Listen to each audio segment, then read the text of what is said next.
একাধিক পুরসভার গাফিলতি উদাসীনতার অভিযোগে শোকজ পুর নগরোন্নয়ন দপ্তরের পুরসভাগুলির জবাব সন্তোষজনক না হওয়ায় বোর্ড ভাঙার সিদ্ধান্ত। নির্বাচনের আগে কোমর বেঁধে নামতে রদ বদল। তৃণমূলের নাগরিক পরিষেবায় একাধিক পুরসভার গাফিলতি উদাসীনতার অভিযোগে শোকজ পুর নগরোন্নয়ন দপ্তরের পুরসভাগুলির জবাব চাওয়া হয়েছে। আর এই জবাব যদি সন্তোষজনক না হওয়ায় বোর্ড ভাঙার সিদ্ধান্ত। নির্বাচনের আগে কোমর বেঁধে নামতে রদ বদল তৃণমূলের।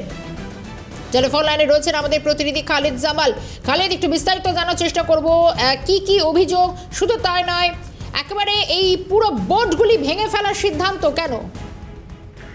দেখো, কয়েকদিন আগেই কিন্তু পুর নগরোন্নয়ন দপ্তরের পক্ষ থেকে কিন্তু এই সমস্ত পুরসভাগুলিকে কিন্তু নোটিশ করা হয়েছিল এবং তাদেরকে শোকজ করে জানতে তাদের থেকে চাওয়া হয়েছে যে কেন তাদের পুরো বোর্ডটা ভাঙা হবে না। তার কারণ তাদের একাধিক তাদের বিরুদ্ধে অভিযোগ ছিল, এমনকি পরিষেবার গাফিলতির অভিযোগ ছিল, কর্তব্য পালন করছে না বিভিন্ন পুরসভা, এরকম একটা অভিযোগ ছিল।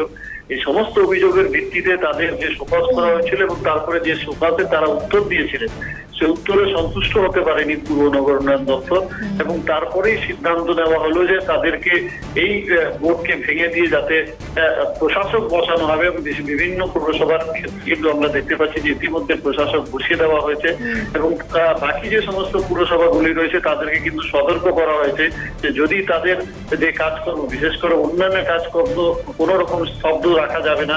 সামনেই 26-এ নির্বাচন এবং নির্বাচনের আগে যাতে কোনো রকম পরিষেবার গাফিলতির ফলে তার প্রভাব যাতে মানুষের উপরে না পড়ে, তার জন্যই কিন্তু এই সমস্ত যে পুরো বোর্ড রয়েছে ভেঙে ফেলার সিদ্ধান্ত।